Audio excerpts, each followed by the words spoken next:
सबसे बड़ी खबर भी आपको बता दें, डीएसी से कई रक्षा प्रस्तावों को मंजूरी को लेकर यह खबर सामने आ रही है। करीब 80,000 करोड़ का प्रस्ताव पास हो चुका है। और यकीन माने जब से मैंने ये खबर पढ़ी है मेरी टांगे कांप रही। मार बहुत ही ज्यादा पड़नी है। दरअसल भारत का साफ संदेश है कि अब भारत इंतजार नहीं करता, अब भारत चेतावनी नहीं देता है, अब भारत क्षमता बनाता है। और यही बात पाकिस्तान को सबसे ज्यादा डराती है। अभी समाचार आया पाकिस्तान से कि पाकिस्तान के जो न्यूक्लियर कमांड अथॉरिटी वाले लोग हैं वो बहुत परेशान हैं।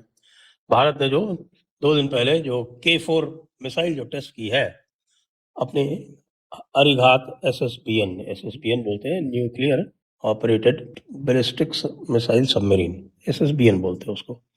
दोस्तों, हाल फिलहाल में आपको पता होगा कि भारत ने सबमरीन से यानी कि INS अरिघात जो न्यूक्लियर सबमरीन है उससे एक मिसाइल लॉन्च करी थी। वो मिसाइल क्या थी दोस्तों? That missile was a K4। इसके अंदर एक न्यूक्लियर वॉरहेड लग सकता है और इसको और भारत डेवलप कर रहा है, इसका रेंज बढ़ाने के लिए, इसकी घातक जो क्षमता है उसको बढ़ाने के लिए। लेकिन ये सक्सेसफुल लॉन्च हुआ, जिससे कि जाहिर सी बात है पाकिस्तान भी परेशान है, चाइना भी परेशान है, सब लोग परेशान है, लेकिन कोई बात नहीं। और सो इसलिए ये इस किस्म के इश्यूज हैं आगे गोइंग फॉरवर्ड, क्योंकि not all of them are in our hand, तो we have to be very alert. जो मोदी गवर्नमेंट है वो बहुत प्रोएक्टिव ऐसे बयानात देती रहती है जिससे बार बार लगता है कि वो फिर किसी मिस एडवेंचर के लिए तैयार होंगे। तो लोग ये भी जानना चाहते हैं कि क्या खुदा ना खास्ता फिर किसी और जंग का खतरा मौजूद है। पाकिस्तान इंडिया रिलेशंस इससे ज़्यादा ख़राब कभी भी नहीं थे जितने अब है।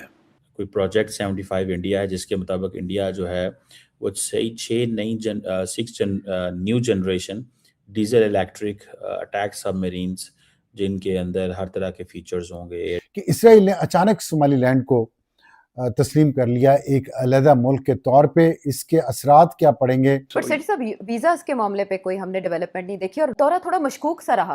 कहा गया कि वे खास रेडियस से बाहर ही नहीं आए। अब न्यूक्लियर पावर्ड सबमरीन्स जो हैं वो महीनों जो हैं वो चल सकती हैं,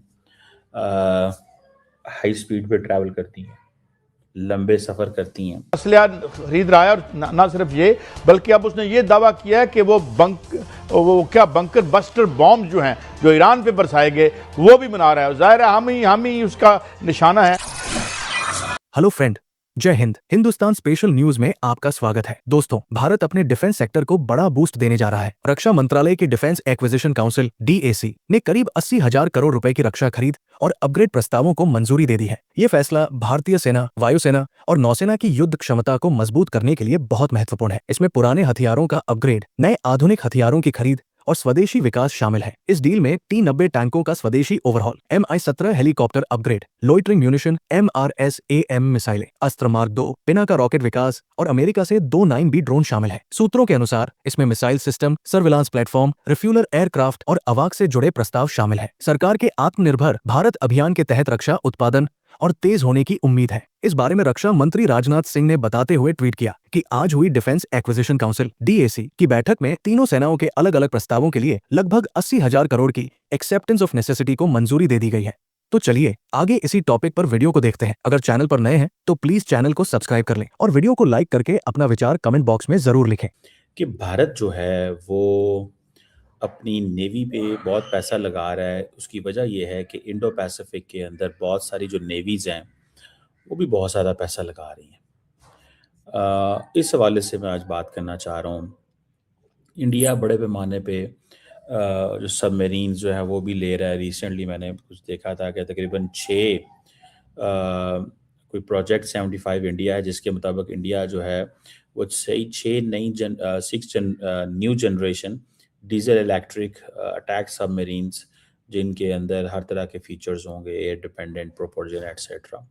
और एक जर्मन इंडियन कंसोर्शियम है, वो इसमें नेगोशिएशंस में चल रही हैं। फिर इसके अलावा इंडिया जो है वो स्कॉर्पियन सबमरीन्स जो हैं वो भी ले रहा है। ये स्कॉर्पियन क्लास इन्हें सबमरीन कहा जाता है। वो जो एक प्रोजेक्ट 75 के अलावा ये 3 हैं, ये भी अंडर डिस्कशन है। न्यूक्लियर पावर्ड सबमरीन्स जो हैं दे आर देयर। इंडिया जो है वो 2 न्यूक्लियर पावर्ड अटैक सबमरीन्स जो है वो डोमेस्टिकली एक लॉन्ग टर्म इनका प्रोग्राम है। इंडिया का डोमेस्टिकली मसला ये रहता है कि ये इतनी जल्दी चीज़ें नहीं कर पाते, लेकिन जो चीज़ मैं आपको बताना चाहता हूँ आज, दैट इज़ वेयर के इंडो पैसिफिक के अंदर, इन दी इंडो पैसिफिक, जहाँ पे इस वक्त बड़ी गेम हो रही है लॉन्ग टर्म, अगर आप देखें इसको तो वो अगर आप देखें तो आपको पता चलेगा कि Indians are preparing a lot. ये तो खैर मैंने गवादर की पिक्चर लगाई है, हमारे पाकिस्तान गवादर की, लेकिन अगर मैं बताऊं कि जो इंडो पैसिफिक रीजन है वो एक नया थिएटर है जहाँ पे नेवल एम्बिशंस बढ़ रहे हैं। अब जो बैलेंस ऑफ पावर है that is shifting beneath the waves, ये भी एक टर्म है। So balance of power is going on beneath the wave.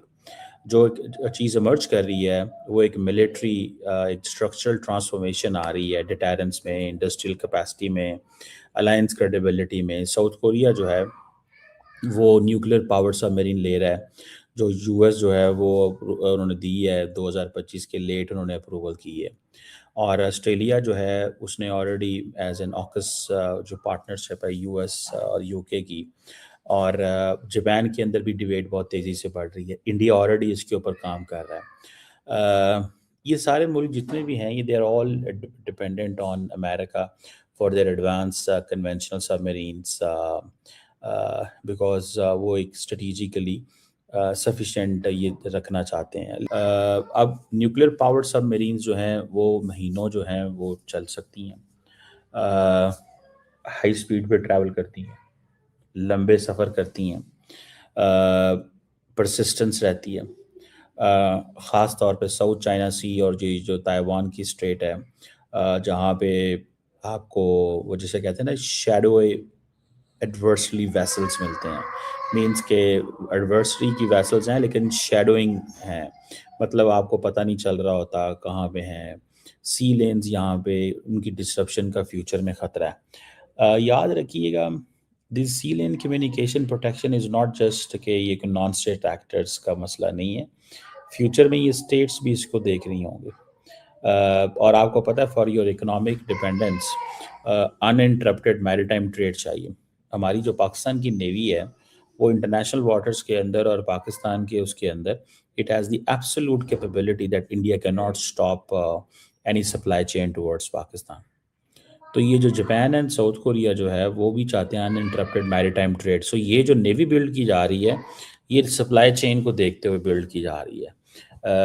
अब क्योंकि इतना ममालिक जो हैं वो डेली बेस के ऊपर डिपेंडेंट है, they are dependent on trade के ऊपर डेली बेसिस के ऊपर। ये नहीं हो सकता कि वो पहले डेली बेसिस वाला चक्कर कोई नहीं होता था, अब वो डेली बेसिस वाला चक्कर है, ठीक है।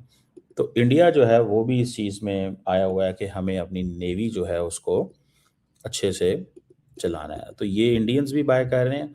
आपको पता है इंडिया इंडो पैसिफिक के अंदर they are a major player तो हैं, ठीक है, लेकिन अभी जो यूएस की नेशनल सिक्योरिटी स्ट्रैटेजी आई थी उसमें ये कहा गया है कि हमें इंडिया को मज़ीद पैसा देना है, उनके साथ ट्रेड करनी है ताकि हम उनको सिक्योरिटी कंपोनेंट में लेके आएँ, जिसकी वजह से बेसिकली अमेरिकन्स नाराज़ हैं। समझ रहे हैं आप बात, जिसकी वजह से अमेरिकन्स नाराज़ हैं इनसे, ठीक है।